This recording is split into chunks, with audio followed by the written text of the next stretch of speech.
মা বোনেদেরকে খুশি করে দিয়ে একটা কথা শুনিয়ে, এত খুশি হবে মা বোনেরা, জান ভরে যাবে ওদের। বিশ্বনবীর বিবি আম্মা জান খাদিজা, যাকে আল্লাহ সালাম দিয়েছেন, যিনি একমাত্র বিবি ছিলেন, কোনো সতীন দেখেননি। উনি মরার পর নবীজি বাকি বিবি বিয়ে করেছিলেন। শুধু তাই নয়, জিবরাইলের মতো ফেরেশতা খাদিজাকে সালাম দিয়েছেন, যে খাদিজার পেটে বিশ্বনবী সমস্ত ছেলে মেয়েগুলো পেয়েছিল। ফাতেমার মা, কুলসুমের মা, রোকেয়ার মা, জাইনাবের মায়ের নাম খাদিজা। ওই খাদিজাকে নবীজি কত ভালোবাসতেন, মওতের আগের দিন পর্যন্ত খাদিজাকে ভুলেননি। আম্মা জান আয়েশা বলছেন যে এত বেশি রসুলের মুখে খাদিজার কথা শুনতাম, মনে হতো যেন আমাদের মরা সতীনটা বেঁচে আছে। এই রকম একটা বিবি, তিনি খাতুনে জান্নাত, তিনি জান্নাতের রমণী।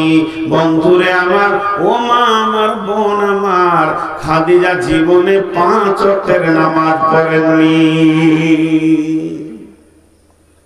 রসুলের বিবি 5 ওয়াক্তে নামাজ পড়েনি। জি, আপনাদেরকে শুনে মনে হচ্ছে কি হলো রে, উল্টা পাল্টি লেগে যেছে যে স্বয়ং রসুলের বিবি নামাজ পড়েনি। আবার আর একটা বলেছি যে নবীজিকে মসজিদে উঠতে দেওয়া হয়নি। দুটাই উল্টা। এখন হচ্ছে এখানে ইতিহাস কাজ করবে। ইতিহাস যদি জানা থাকে তো আপনি বুঝতে পারবেন কথাটা ঠিক। বন্ধু আমার, খাদিজা 5 ওয়াক্তে নামাজ পড়েননি, প্রমাণটা নেন। খাদিজা মারা গেছেন, তারপরে রসুল বাকি বিয়ে করেছেন। আর আল্লাহর নবীর উপরে 5 ওয়াক্তে নামাজ ফরজ কখন হয়েছিল? যখন বিশ্ব নবী মেরাজে গেছিলেন। আর মেরাজের রাত্রিতে কার বিছানা থেকে গেছিলেন? আম্মা জান আয়েশার বিছানায় শুয়েছিলেন, ওখান থেকে মেরাজ হয়েছে। তার মানে খাদিজা মারা গেছেন, তারপরে রসুলের মেরাজের সফর হয়েছে। আর মেরাজের সফরের পরে 5 ওয়াক্তের নামাজটা এসেছে। তার মানে এটা নয় খাদিজা নামাজ পড়েননি, এই কথাটা বলা ভুল, এটা প্রসেসটা ভুল। শুধু আপনাদেরকে কৌতূহল দেওয়ার জন্য বললাম। বরং খাদিজা যতদিন বেঁচে ছিলেন অতদিন পর্যন্ত 5 ওয়াক্তের নামাজটা পৃথিবীতে আসে নাই। উনি ওই আইনটা দেখতে পাননি। উনি মরে যাওয়ার পর 5 ওয়াক্তের নামাজের নিয়মটা চালু হয়েছে। অতএব ইতিহাস প্রমাণ করে দিল যে খাদিজা 5 ওয়াক্তের নামাজ পায়নি। তেমনি বিশ্ব নবীকে মসজিদ থেকে রুখে দেওয়া হয়েছে, মসজিদ যেতে দেওয়া হয়নি। এটা আসল কথা নয়। মক্কা থেকে রসুল যখন মদিনা চলে এলেন, তখন মদিনার মুনাফিকদের ভিতরে কলিজা জ্বলতে শুরু করলো যে যত সম্মান নবী মুহাম্মদ পেয়ে গেল রে, এতদিন আমরা সর্দার ছিলাম, আর কেউ পৌঁছে না। ওদের কলিজা যখন জ্বলতে লাগলো, ওরা তখন করলো কি, ওরা একটা চক্রান্ত করে মসজিদ বানালো।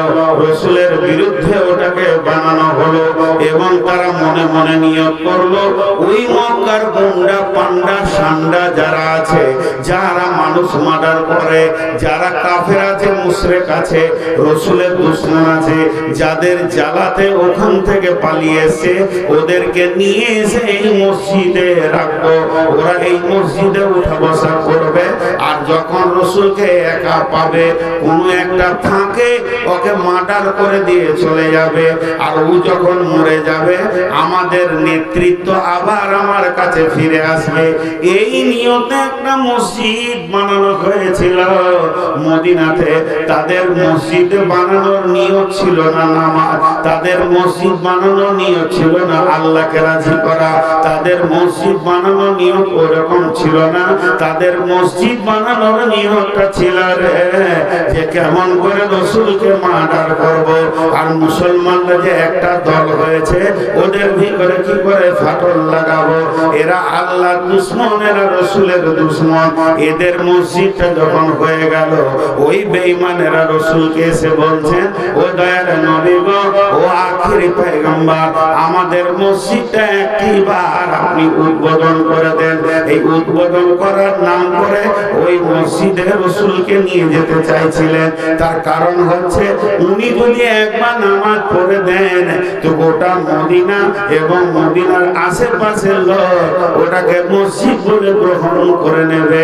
আর নবী মুহাম্মদ যদি নামাজ না পড়ে লোক তো সন্দেহ করবে, এত বড় নবী আছে সে নামাজ পড়ছে না, তোরা নামাজ পড়ছিস, তাই যাকে মারবে তাকে দিয়ে সেটাকে উদ্বোধন করতে চাইছে। বিশ্ব নবী রেডি হয়ে গেলেন। উনি তো আর গায়েবের খবর জানেন না, উনি আর ভিতরের খবর জানেন না। এমন সময় জিবরাইল আমিন এসে রসুলকে বলছেন, বিসমিল্লাহির রহমানির রহিম, ওয়াল্লাযীনা ইত্তাখাযু মাসজিদান জিরারান ওয়া কুফরা তাফরীকাম বাইনাল মুমিনিন ওয়া ইরশাদান লিমান হারাবাল্লাহ ওয়া রাসূলুহু মিন ক্বাবলু ওয়া লা ইয়াহলিফুনা ইন আরাদনা ইল্লাল হুসনা ওয়াল্লাহু ইয়াশহাদু ইন্নাহুম লাকাযিবুন। ভিতরকার কুলের কথা খুলে দিলে জিবরাইল কি বললে, নবী আপনি যে মসজিদটা যেতে চাইছেন ওটা আল্লাহর দুশমনদের, রসুলের দুশমনদের। আর মমিনের ভিতরে ঝগড়া লাগাবে, ওদের কাজই হলো এটা মুনাফিকরা করেছে। ওরা জিদের বশীভূত হয়ে কুফরির তাড়নাই করেছে মসজিদটা। আর ওরা সারা জীবন আল্লাহ এবং রসুলের দুশমন। হে নবী আপনি যদি ওদেরকে সুধান যে কেন বানিয়েছিস, তোরা কসম করবে আর বলবে আল্লাহকে রাজি করার জন্য বানিয়েছি। আর আল্লাহ নিজে সাক্ষী আছে ওরা মিথ্যুক। আর আল্লাহর সাক্ষী মানে কত দামি, ওরা মিথ্যুক, ওরা মিথ্যুক। আল্লাহ রসুলকে ওই মসজিদ থেকে রুখে দেওয়া হলো। হালাকি ওটা মসজিদ নয়, ওটা একটা কেল্লা, রসুলকে মারার চক্রান্তের কেল্লা। ওটাকে মসজিদে জেরার বলে। জিদ করে ঝগড়া করে মসজিদ বানানো যাবে না। একটা মসজিদে ঝগড়া হয়ে গেল, এইখানে আপনাদের মসজিদে ফ্যানটা আমি চালিয়ে দিয়ে নামাজ পড়ছি, আর একজন এসে ফ্যানটা পুটুস করে বন্ধ করে দিলে। বন্ধ করলি কেন? তুই চালাবি কেন? এত লম্বা নামাজ পড়ছিস কিসের এত ফ্যান চালাবি? কত বিল আসছে দেখছি না? হয় তো তুই কেন বন্ধ করবে? আমি নামাজ পড়বো তো, কোরআন শরীফ পড়বো তো, বন্ধ কেন করবে?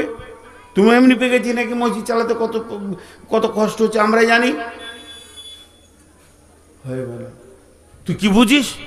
তোদের মসজিদ তোদের জায়গায় হয়েছে, তোর বাপের জায়গায় হয়েছে, যা আলাম না, আলাদা মসজিদ করে নিলে হবে না। ঝগড়া করে নতুন মসজিদ বানানো যাবে না। ওটাকে জেরার বলছে মসজিদটা। বাস বাকি মুফতিদের হাতে থাকলো, জিজ্ঞেস করে নেবেন নতুন মসজিদে ওই রকম করে ঝগড়া করে করা যাবে কি যাবে না। কত জনা আছে মসজিদে ঝগড়া করে। হাজি ঝগড়া হওয়াটা খারাপ নয়, ঝগড়া হয়ে যাওয়াটা, আমার সাথে এখন আপনার দু কথা হয়ে গেল, এটা খারাপ নয়, খারাপ মনে করবে না। কোনো একটা ফুট করে কে কিছু বলে দিলে, এই তুই বললি কেন, চোপা ভেঙে দিব, তখন ও তখন তুমি কেমন বলবি যে চোপা ভাঙবো বলছো, চিল্লাচিল্লি হয়ে গেল। লোক ভাববে যে নূর মোহাম্মদ কত খারাপ রে, খারাপ মনে করিয়েন না। সাহাবীদের ভিতরে হয়েছে। ঝগড়া হয়ে যাওয়াটা খারাপ নয়, ঝগড়া রেখে দেওয়াটা খারাপ। লম্বা টার্ম রেখে দিলেও সে তার কথা বলবো না। মানুষের ভিতরে এগুলো আছে, সেপরটা আল্লাহ দিয়েছে। সাহাবীদের ভিতরে ঝগড়া হয়েছে। এখন আপনাদেরকে একটা ঘটনা শোনাবো, কিন্তু শোনানোর আগে বলে দিছি দলিল জিজ্ঞেস করবেন না। তাহলে কি শোনাবে জি? বলে আমিও শুনেছি, আর শোনা কথা বলতেও নেই। এই যে ইয়াসিনকে বক্তা করছে এখানকার লোক, নাউজুবিল্লাহ। তো আমার গ্রামের পাশে একটা জালসা চলছিল, আর আমি শুনতে গেছি, শ্রোতা ঘরে শুয়েছিলাম। তো গিয়ে দেখছি মসজিদেরই বক্তব্য চলছে।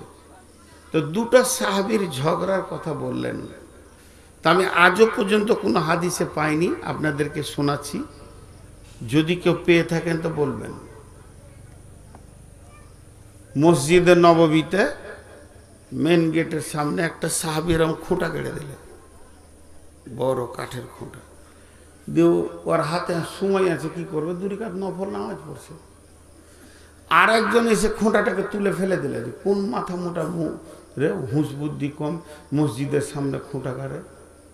ওই বলতে বলতে মসজিদ ঢুকছে, উইও নফল নামাজ পড়ছে। এবার যে খোঁটা কেড়েছে দেখতে গেল যে খোঁটা খোঁটা করছে কেন, দেখছি খোঁটাটা নাই, ওই দিকে পড়ে ফুটাটা আছে, ফুটা আছে, খোঁটা নাই। তখন ও বলছে আচ্ছা তুই নামাজ পড়। ই সালাম ফিরেছে, জিজ্ঞেস করছে খোঁটাটা তুমি তুললে? আমিও তো খুঁজছি কে গাড়লে। এবার কেমন শুরু হলো দেখেন, তুই গাড়বি কেন, তুই তুলবি কেন, তোকে কে তোকে কে তুলতে বলেছে। যা হয় মাথা গরম, ভালোই চিল্লাচিল্লি। আর এই চিল্লাচিল্লি রাসূলুল্লাহ সাল্লাল্লাহু আলাইহি ওয়াসাল্লাম শুনতে পেয়েছেন, এসে বলছে চুপ করো। আর রসুলের একটা সাউন্ড মানেই যথেষ্ট, চুপ হয়ে গেল। এত গরম কেন তুমি, কি হয়েছে? খুঁটা তুলে ফেলে দিয়েছি। রসুল তার কিছু বুঝতেই পারছে না, খুঁটা ফেলে দিয়ে তোমার মাথা গরম কেন, খুঁটা গেড়েছিলাম। নিজেরটা বলছে, আমি খুঁটা গেড়েছি, তুমি খুঁটা তুলে দিয়েছি, এই নিয়ে চিল্লাচিল্লি। বলে হ্যাঁ বসো। বসে গেল। মসজিদটা এখন আদালত হয়ে গেল, এবার বিচার শুরু হলো। বাকি সাহাবীরা দেখছে, এই তুমি দাঁড়ো, খুঁটা তুললে কেন তুমি বলো, তোমার দিলের নিয়ত বলো, ইন্নামাল আমালু বিন্নিয়াত, তোমার খুঁটা তুলার পেছনে তোমার মন কি বলেছে? ওই লোক বলতে লাগলো, ইয়া রাসূলুল্লাহ, ইয়া হাবিবাল্লাহ, দয়ার নবী গো, আমি খোঁটাটা তুলে ফেলে দিলাম। মসজিদ হলো পরিষ্কার পরিচ্ছন্ন রাখার জায়গা, মসজিদের আশেপাশে খোঁটা থাকবে, দেখে ভালো লাগে না, টক্কর লেগে যাবে, বিপদ হবে, কোনো কেউ পড়ে যাবে, এখনই কিছু হয়ে যাবে। এর জন্যে আমি আল্লাহকে রাজি করার উদ্দেশ্যে খোঁটাটা তুলে ফেলে দিয়েছি।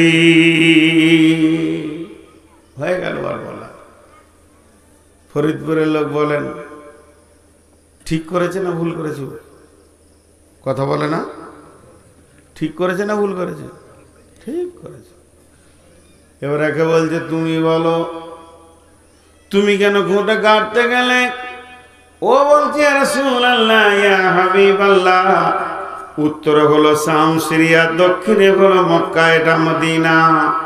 মক্কা মদিনা থেকে শাম সিরিয়াতে যত বাণিজ্য কাফেলা যাওয়া আসা করে, এই মসজিদের সামনে দিয়ে যাওয়া আসা করে, তাদের যখন নামাজের টাইম হয় তারা এই মসজিদে এসে নামাজ পড়ে নেয়।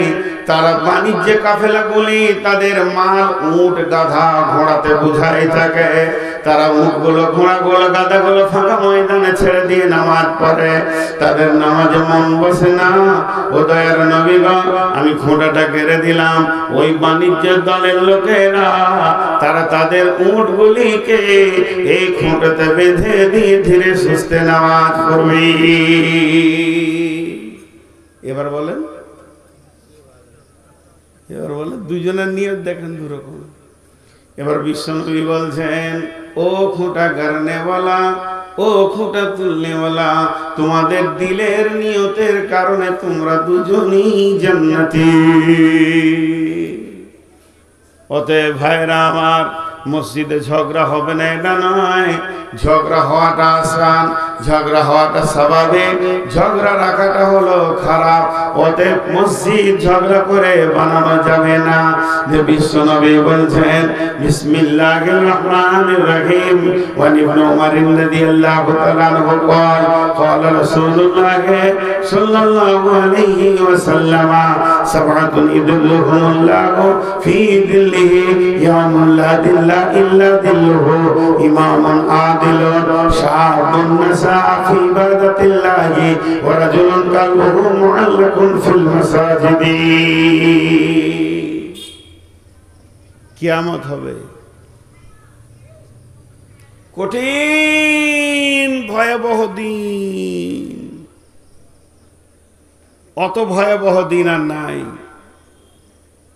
কিয়ামত হবে এই মাটিতেই হবে, আসমানে হবে না। যে মাটিতে আমরা বসে আছি এটাই হবে।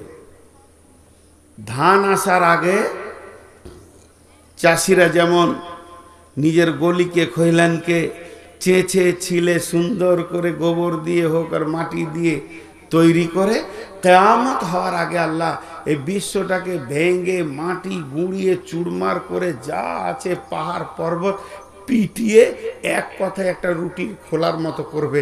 এটা বলতে গেলে 2 ঘন্টা লাগবে, আমি 1 মিনিট হলেই 10 সেকেন্ডে বললাম। গোটা পৃথিবীটা একটা রুটির খোলার মতো হয়ে যাবে। আর রুটির খোলাতে নদী থাকে না, গাছ থাকে না, ঘর থাকে না। সেই রকম কঠিন অবস্থা থাকবে। প্রচন্ড রোদ, 53 ডিগ্রি সেলসিয়াস, বের হলি চামড়া পুড়ে গেছে, জ্বলে গেছে। আর আপনার যদি এসি ঘর থাকে, ফজরের সময় ঢুকেছেন আর বের হলেন এসার সময়, রোদটা বুঝতে পারবেন? কথা বলেন, রোদটা বুঝতে পারবেন? পারবেন না।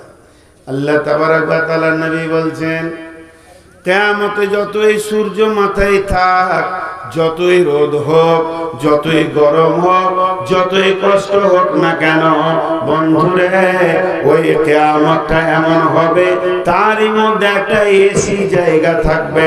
সেটা হলো রহমতের ছায়া, আল্লাহর দয়ার ছায়া, যেটাকে স্বাভাবিক আমরা বলি আরশের ছায়া।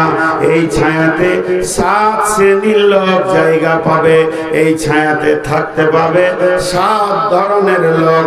তারা জান্নাতে যাওয়া পর্যন্ত, কবর থেকে ওঠার পর জান্নাতে যাওয়ার পর্যন্ত কিয়ামতের কষ্ট কিছুই বুঝতে পারবে না, এক তিল বুঝতে পারবে না, একটা সরষে দানা বরাবর বুঝতে পারবে না।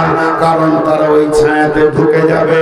সেই 7টা লোককে, যে 7টার মধ্যে একটা হলো রাজুলুন কালবুহু মুআল্লাকুন ফিল মাসাজিদে, ওই লোক যার অন্তরে মসজিদের মহব্বত আছে। আমাকে যদি কালেকশন করতে বলেন 5 মিনিটে লক্ষ্যটা উঠে যাবে। এটা আপনি লেখেলেন, কারণ আমি 22 বছর জালসা করছি। আপনি ভাববেন যে ওই পাছার বক্তা যেমন ছিল আধ ঘন্টা কালেকশন চলবে, কারণ প্রত্যেকটা মানুষের মাথায় একটা জিনিস ঢুকে আছে, এটা হলো শেষ বক্তা। এরপরে আবার যদি বদরুদ্দোজা থাকতো তা আমি আধ ঘন্টা কালেকশন করলে ঘুরতে ফিরতে বসে থাকতে জোর কথাটা শুনে যাব। এটা আমার বাস্তব অভিজ্ঞতা। যে কটা লোক আছে 5 মিনিটে যা দেবে যথেষ্ট দেবে ইনশাআল্লাহ, কারণ আমি আমার অভিজ্ঞতা থেকে বলছি। আর যদি আপনারা বলেন কালেকশন করতে ইশারা মারেন তো শুরু করে দিচ্ছি। হ্যাঁ, আমাকে আর কিছুক্ষণ করতে দেন, 2টি আর হাদিস শোনাই। এতক্ষণ তো কোরআনের আয়াতে ছিলাম। মা বোনেরা অনেকে যেতে যেতে যেতে যেতে চলে গেল। জি যাক, ওদের সে ভালো গজলওয়ালা বক্তা হলে ওর মন ভরে যায়। তো হজরত আলীকে আনতে হবে, লাদা পাদা আদা শোনাবে। হ্যাঁ, তাহলে থাকবে। একটাও কোরআন বলবে না, হাদিসও বলবে না। আর এদিকে একটা হানফি উঠেছে, শওকত আলী নাকি সোহরাব আলী, 2 আলীতে নষ্ট করে দিলেন জালসার প্যান্ডেলকে, সোহরাব আলী আর হজরত আলী। তো আমি আপনাদের সামনে একটা হাদিস বললাম, 3টা হাদিস বলবো। একটা কি বললাম, যে কঠিন কিয়ামতের দিনে আপনি যদি মনে করেন যে আমি কিয়ামতের কষ্টটা 1 তিল বারবার নিব না, আরামে থাকবো, এসিতে থাকবো, আপনার নামে রিজার্ভেশন হয়ে গেছে, কোটা লেগে গেছে, আপনার সোফা রেডি আছে, যে আরাম করবেন কিয়ামতের দিন আরাম করবেন, অন্য দিন বলি নাই। সেটা কি আমল করলে? মসজিদকে ভালোবাসলে। মসজিদের ভালোবাসা দিলে আছে তো? আরে হ্যাঁ না বলে না? মাঝে আবার একটা কথা বলে নি, আমার গ্রাম থেকে 11 কিলোমিটার দূরে একটা গ্রাম, খালি আসে আর বলে আমাদের মসজিদটা বানিয়ে দেন তো মৌলানা, আমাদের মসজিদটা বানিয়ে দেন, আপনি 3টে বানালেন, আমাদেরটা বানিয়ে দেন। তো ওদেরকে আমি শেষমেশ বুঝালাম যে ভাই, আমাকে কেউ টাকা দিয়েছে বলে আমি বানাতে পেরেছি, আমার পকেটের টাকা লয়, আমার কতটা লেগেছে আল্লাহ জানে। তো তোমার গ্রামে তোমরা বানাও। তো ওদেরকে আমি বললাম একদিন তোমাদের গাঁ যাব, মাগরিব পর 2 ঘন্টা কথা বলে চলে আসবো। তোরা খুশি হয়ে গেলাম দিয়ে মসজিদের বায়ান করলাম, দিয়ে একটা কথা বলেছি, মাত্র 2 মিনিট বলেছি, ওতে গোটা মসজিদটা হয়ে গেল। ওই কথাটা আপনাদের গ্রামে এখানে বলছি, একটা ধ্যানের সঙ্গে শুনবেন। যে মসজিদটা আপনারা বানাচ্ছেন, এই মসজিদের আয়াতে কতগুলো ঘর আছে? কথা বলে না? 100 ঘর। তাহলে 100টা ঘর আছে, দেখেন 100টা ঘর আছে, 100 জনের 100টা ঘর, 100 জনের সব নিজের নিজের ঘর আছে না নাই? 100 জনের 100টা ঘর, আর 100 জনের একটা ঘর। তোমার ঘরটা হলো কি করে ভাবো? 100 জনের একটা ঘর আর 100 জনের 100টা ঘর। সবাই নিজের নিজের ঘর সুন্দর করে বানিয়েছি। আল্লাহর ঘরটা একটু নজর দিয়ে দাও, হয়ে যাবে। ভাইরা আমার, তাই নবীজি বললেন, ওই আরশের ছায়াতে যদি তুমি থাকতে চাও, তাহলে শুনে নাও কি করতে হবে। মসজিদের ভালোবাসা রাখতে হবে, মসজিদের প্রেম রাখতে হবে, মসজিদে জোয়াসা করতে হবে, তাহলে তুমি আল্লাহর রহমতের ছায়াতে জায়গা পাবি। নাম্বার 2, বিশ্বনবী বলছেন, মান বানা লিল্লাহি মসজিদান বানাল্লাহু লাহু বাইতান ফিল জান্নাহ। তার মানে হচ্ছে, আপনি রতুয়ার ব্যাংকে টাকা জমা দেবেন, আপনার জন্য মক্কা মদিনাতে হোটেল রেডি হয়ে যাবে। আপনি যদি বলেন মদিনা মক্কা যাব না, আমেরিকা যাব, ওখানে 10 দিন বেড়াবো, রতুয়ার ব্যাংকে টাকা মারবেন, আপনার নামে 5 স্টার হোটেলের রুম 20 দিনের জন্য ডেট লিখে দিবেন, বুকিং করে থাকবে। এটা হলো বর্তমান সিস্টেম। এটাকে দেখিয়েছেন আল্লাহ। নবী বলছেন, মান বানা লিল্লাহি মসজিদান, যে আল্লাহর জন্য মসজিদকে বানাবে, বানাল্লাহু লাহু বাইতান ফিল জান্নাহ, তার জন্য আল্লাহ জান্নাতে ঘর বানাবেন। আপনি এখান থেকে জান্নাতে অট্টালিকা বানাতে পারবেন, ঘর বানাতে পারবেন, কিন্তু ওই নবী আফসোস করে বলেছেন, জাহারাতিল আসওয়াতু ফিল মাসাজিদ, এমন একটা জামানা আসবে রে, এমন একটা সময় আসবে, মসজিদে জোরে জোরে কথা বলবে, হাল্লা করবে, চিল্লা চিল্লি করবে, মসজিদকে হাট বানিয়ে দেবে। রুহুল মাআনি নামে একটা কিতাব আছে, তার একটু তাফসীর আপনাদেরকে দিব, খুব ভালো লাগবে শুনে, খুব ভালো লাগবে। এই একটা উদাহরণ দিই, আপনার ছোট ছেলের বিয়ে দিচ্ছেন, তার আগে 5টা মেয়ের বিয়ে হয়ে গিয়েছে। উদাহরণটা মন দিয়ে শুনেন। 5টা মেয়ের বিয়ে হয়ে গেছে, এবার ছোট ছেলের বিয়ে। তো মেয়েগুলো ভাইয়ের বিয়ে বলি 20 দিন আগে চলে এসছে, আছে বাপের বাড়ি, আনন্দ করছে।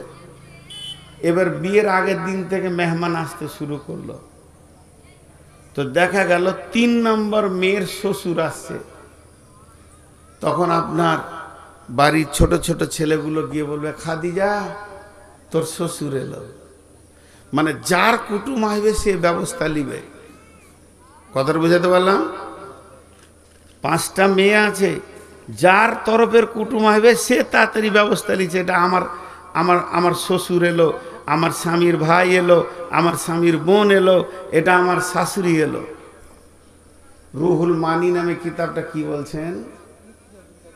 উনি বলছেন তাফসীরের ভিতরে, ইদা জুলজিলাতিল আরদু জিলজালাহা ওয়া আখরাজাতিল আরদু আসকালাহা, পৃথিবীতে ভূমিকম্প হবে, মাটি ধসে যাবে, মসজিদ ভেঙে যাবে। এই যে গঙ্গার ভাঙনে বড় বড় মসজিদ পড়ে যাচ্ছে, কিন্তু যেদিন কিয়ামত হবে, যে ঢালচাল জ্বালাতে, যে ভূমিকম্পে একদম পৃথিবী ধ্বংস হবে, আল্লাহ তাবারক ওয়া তাআলা মসজিদ সহ মসজিদের যতটা জায়গা আছে ওটাকে তুলে নেবে। তুলে নেওয়ার পর ধ্বংস করবে পৃথিবীটাকে। সমস্ত পৃথিবীর ছোট বড় ওয়াক্তিয়া জুমা যতগুলো আছে সবগুলো নিয়ে গিয়ে কাবা শরীফের হারাম মসজিদের সঙ্গে জুড়ে দেবে। এবার ওই মসজিদ সহ পৃথিবীর সমস্ত মসজিদকে নিয়ে গিয়ে জান্নাতের ময়দানে ফেলে দেবে। কিয়ামতের মাঠে বিচার হওয়ার আগে মসজিদগুলো জান্নাত চলে গেল। তাফসীরের কথা বলছি, সমস্ত মসজিদ জান্নাতে আছে। এবার আপনি যাবেন, আমি যাব, তার আগে চলে গেছে। ওই যে 5 মে 20 দিন আগে এসেছে, নিজের নিজের মেহমানকে চিনে নিচ্ছে, তেমনি সমস্ত মসজিদ জান্নাতে থাকবে। যার যার মুসল্লি যাবে, মসজিদ বলবে, হে আল্লাহর গোলাম, তুমি তো আমার ঘরে আসা যাওয়া করেছো, এখন আমার ভিতরে ঢুকে যাওয়া মানে জান্নাতে ঢুকে যাওয়া, তোমার তো কোনো অসুবিধা নাই। এর জন্য বিশ্ব নবী বলেছেন, এই রকমই বলেছেন নবীজি, ওয়া রাজুলুন কালবুহু মুআল্লাকুন ফিল মাসাজিদে, ওই লোকটা জান্নাতে যাবে, ওই লোকটা আরশের ছায়া থাকবে, যার অন্তর মসজিদের সঙ্গে জুড়ে আছে। যতটি লোক বসে আছেন, আমি আপনাদের কাছে 7 মিনিট টাইম চাইছি। 5, 2, 7 একসঙ্গে দোয়া পড়ে উঠবো ইনশাআল্লাহ। আমি 8 মিনিট করব না, আর 1 মিনিট বাড়াবো না, আমি আপনাদের সঙ্গে ওয়াদা দিলাম। কিন্তু আমি যখন বলবো যে এখন থেকে গণনা করেন, তখন থেকে করবেন। কিন্তু আল্লাহর রাস্তে আপনাদের হাতগুলো ধরে বলছি, উঠিয়েন না। একজনে যদি উঠে যান তো পুরো মজলিস উঠে যাবে। আর আজকে আমি প্রথমে একটা শব্দ ব্যবহার করেছি, মজলিস যদিও ছোট, তো কিন্তু সব হৃদয়ওয়ালা লোক বসে আছে। এত সুন্দর বসে থাকা শেষ পর্যন্ত আমি খুব লোক কমই দেখেছি, কমই পেয়েছি। যত বড় মজলিস হয় খালি হইচই হয়, লাভের কিছু হয় না। তো আমি আপনাদের কাছে মাত্র 7 মিনিট চেয়েছি। আমি ঘড়ি দেখে নিলাম, আপনারাও ঘড়ি দেখলেন। এখন থেকে স্টার্ট, কেউ উঠবেন না, আল্লাহর রাস্তে বলছি। যিনি টাকা দেবেন তিনি উঠবেন। কোনো আল্লাহর গোলাম আছেন একটা 5,000, 10,000, 20,000 দেনেওয়ালা? কোনো আল্লাহর গোলাম আছেন এই মসজিদের জন্য দেবেন? জি ভাই, কেউ আছেন আল্লাহর গোলাম? একটা বলেন, একটা। এক দিয়ে শুরু হোক। 5,000 টাকা চেয়েছি, বেশি নয়। কেউ আছেন? কাঞ্চননগরের মাসুদ ডিলার 10 ব্যাগ। কাঞ্চননগরের Masud dealer, Nasir dealer 10 bag cement. জি, ওয়ালাইকুম সালাম। 1,500 টাকা লেখা। এনার নামে 1,500, 2,000 করে দেন, রাউন্ড ফিগার 2,000। কেউ আছেন আল্লাহর গোলাম? আমি ঘড়ি দেখছি, 1 মিনিট চলে গেল, আর 6 মিনিট আছে। আমি বলবো আপনাদেরকে, মা বোনেরা, আপনাদের কাছে লোক গেছে, যার কাছে যা আছে দিয়ে দেন। এখানে আর একবার চাদর দেন, বলো না, আর একবার চাদর। কই কমিটির লোক আপনারা উঠেন, আর একবার চাদরটা দেন। 6 মিনিট আছে, কিন্তু উঠিয়েন না, চলে যাবেন না। যিনি যাওয়ার নিয়ত করছেন ওনাকেই বসতে বলছি। 6টা মিনিটে কিছু যায় আসে না। আল্লাহর গোলাম কেউ আছেন? আল্লাহর বান্দা, চটচট করে চাদর নিয়ে একবার ঘুরে দেন। জি, 5,000 টাকা। 5,000 টাকা, বেশি বলিনি। কেউ আছেন আল্লাহর মহব্বতে মসজিদকে বানানোর জন্যে 15 ব্যাগ সিমেন্ট দিলি 5000 হয়ে যাবে মনে হয়, বেশি হয়ে যাবে একটু। জি কে বলছেন? মাস্টার ফোন করছে, বলেন কে আছেন? জি কেউ আছেন? 500 টাকা নগদ, 500 টাকা বাকি। ওবায়দুর মাস্টার 500 টাকা, মাস্টার ওবায়দুর রহমান 500 টাকা নগদ, 500 টাকা বাকি, 5000। আলহামদুলিল্লাহ, দেন। মাশাআল্লাহ, দেখেন মাস্টার সাহেব দিলেন 5000। আল্লাহ ইজ্জত সম্মান আরো বাড়িয়ে দেখে আমি দোয়া করব শেষকালে। মাস্টার মানুষ আর কেউ আছেন ভাই আমার? আল্লাহর গোলাম আর কেউ আছেন 5000 দেনেওয়ালা?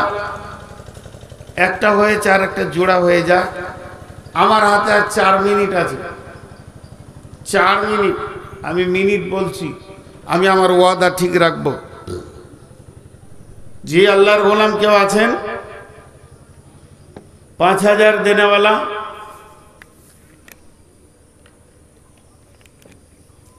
কেউ নাই এতগুলির ভিতরে? আল্লাহর জন্য দেবেন। জি আল্লাহর জন্য দেবেন। 5000 টাকাটা এই যুগে কিছুই নাই। আপনি যে কোনো কাজে নামেন, দেখেন হবে না। এখন টাকা পয়সার মূল্য কমেছে, দ্রব্যর মূল্য বেড়েছে, আর মান কমেছে, ডলারের মূল্য বেড়েছে। সারা পৃথিবীতে আমেরিকা ব্যবসা করছে, ডলার বিজনেস চালাচ্ছে। আমার টাকা দাম বাড়বে না কমবে সেটা আমেরিকা করছে। বাংলাদেশের দাম বাড়বে না করবে আমেরিকা করছে, তার বিজনেস চলছে। ভাই সেই 5000 টাকা আপনি একটা ঘর বানাতে যান, একটা ছাদ করতে যান, একটা পায়খানা করতে যান, 5000 টাকায় করে আপনি বেরিয়ে আসতে পারবেন না। তো মসজিদের জন্য আপনারা যে উঠছেন না, এটা অনেক ভালো লাগছে আমাকে। জি আপনারা যে বসে আছেন, এটা অনেক ভদ্রতার পরিচয় দিয়েছেন। এরকম মজলিস খুব কমই পায়। তো আল্লাহর হস্তে মাস্টার সাহেব দিয়েছেন, আর কোনো মাস্টার নাই এখানে যে 5000 টাকা আল্লাহর জন্য দেবেন? জি ভাই, আল্লাহর জন্য 5000 টাকা দেবেন, এরকম কেউ নাই? একজনই হলো। জি আল্লাহর গোলাম কে আছেন? আল্লাহর জন্য বলেন, মহব্বতের সঙ্গে বলেন। মাত্র 5000 টাকা আপনাদের কাছে চেয়েছি, খুব বেশি চাইনি। ঘড়ি একদম সময় কাছিয়ে গেছে, আপনাদেরকে যাই বসিয়ে রেখেছি তাতে সময় কাছিয়ে গেছে। এখন আমি দোয়া দিছি, 2 মিনিট আগেই ছাড়তে হচ্ছে, মানে চলে আসলো। দোয়া দিছি, লম্বা দোয়া করব না, ছোট ছোট 2-4টে দোয়া করব। আমিনটা ইখলাসের সঙ্গে বলবেন, যেন আল্লাহ কবুল করেন।